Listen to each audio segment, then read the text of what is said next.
కర్ణాటక సీఎంగా DK Shivakumar June 3న ప్రమాణ స్వీకారం చేయనున్న వేళ కొత్త మంత్రివర్గంలో ఎవరెవరు ఉంటారు, ఎందరికి అవకాశం దక్కుతుందనే అంశాలపై ఇంకా స్పష్టత రాలేదు.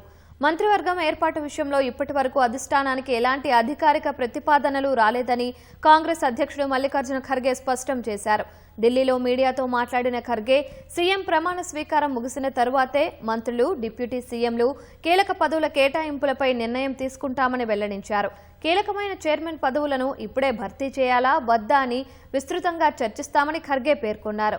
మొదటి ఒక విడతలో 8 నుంచి 10 మంది మంత్రులతో ప్రమాణ స్వీకారం చేయించి నెల రోజుల్లో మిగిలిన ఖాళీలను భర్తీ చేసే యోచనలో ఉన్నట్లు తెలిపారు.